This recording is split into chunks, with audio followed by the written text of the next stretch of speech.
Swedish meatballs and Slovenian sparkling wine. What could go wrong? Hopefully nothing.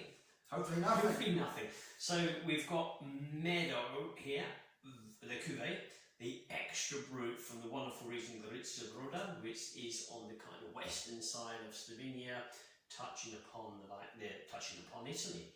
And this is bottled in 2016 and then disgorged, so the lease kind of released in 2021. Exact dates actually, 28th of the 7th, 2016 bottled, and then disgorged 15th of the 3rd, 2021. I like those kind of details. It gives you a little bit of history on the wine, especially if you're laying this away for a little bit longer at a time.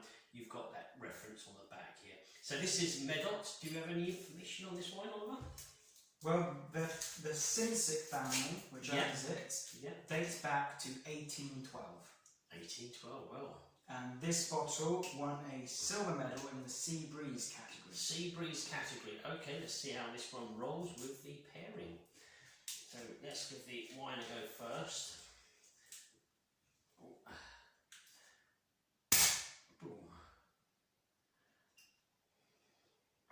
And we're going to do some pouring. So this is the Extra Brut, I said, didn't I? It's the Extra Brut, so a touch less sugar. Alive in the glass. And there we go, a nice serving of this Medot here. I've been there myself, some really innovative, it felt like an innovative brand for me. I was there, they were still doing quite a bit of work, so investing heavily on the winery. But they had this beautiful, as I mentioned before, this beautiful kind of tasting room with glass walls and windows, and they've got the most magnificent view over the valleys, and you've got these lovely hilltop villages with church spires over an evening time, especially when you get like a red kind of sunset. My goodness, it's picture postcard perfect, it really is. They also have got a lovely restaurant there and a lovely B&B, this kind of small castle that I went to, had the most amazing dinner with one of the family members. So here, lovely colouring, lovely kind of warm yellow citrus colouring to the wine. Very fine bubbles, doesn't surprise me for the length of time this has been on lease. It's going to be a good wine if it's got the tiny bubbles, remember that one. Very smooth and elegant on the aroma with yellow touch. Yellow touch, yellow floral, citrus on the nose. And there's also like a biscuit, a lemon biscuit on the nose. Yeah, it could be something like that. It could be something like that, but certainly the yellow florals. There's a nice silky yellow floral touch to the wine. Gonna go for those flavours.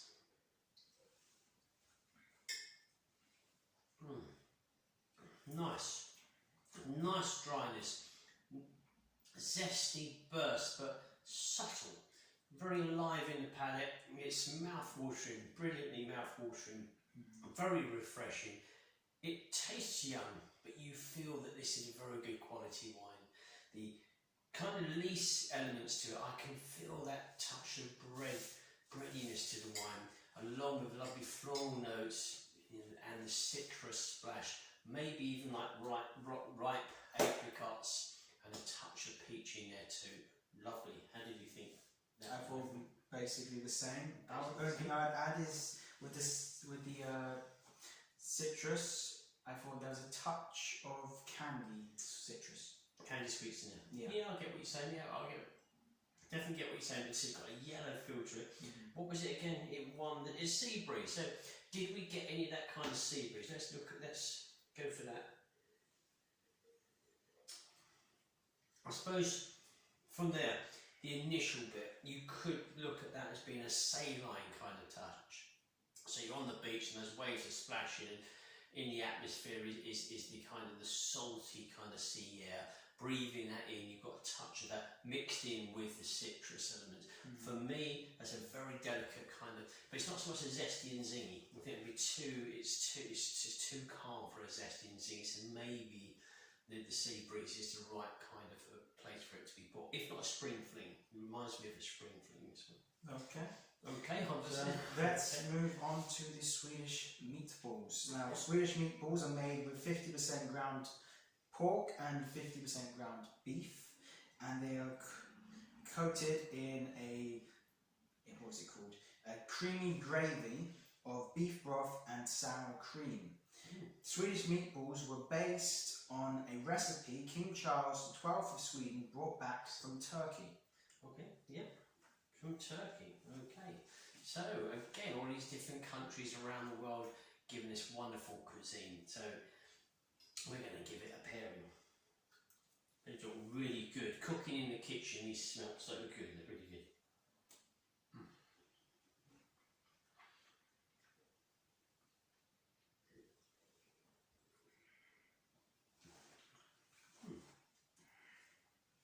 Quite a nice, good expression again of those citrus notes in the wine. Yellow fruit, pear, peach, and apricot.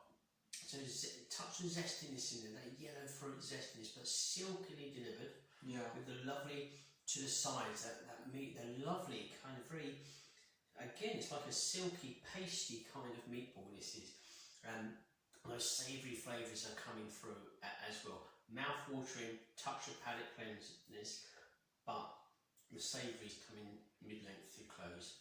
Yeah, I think it's a really nice combination. It's not neither side is shouting out loud. It's more of a subtle harmonised pairing where you do get subtle touches of the citrus and yellow fruits while still enjoying the meatballs.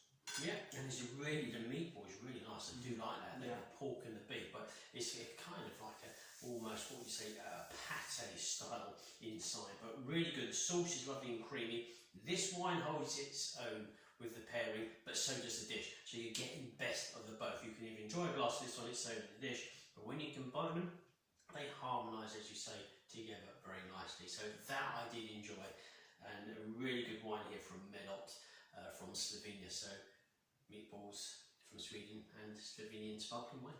Yeah. So, and until next time, enjoy the fizz.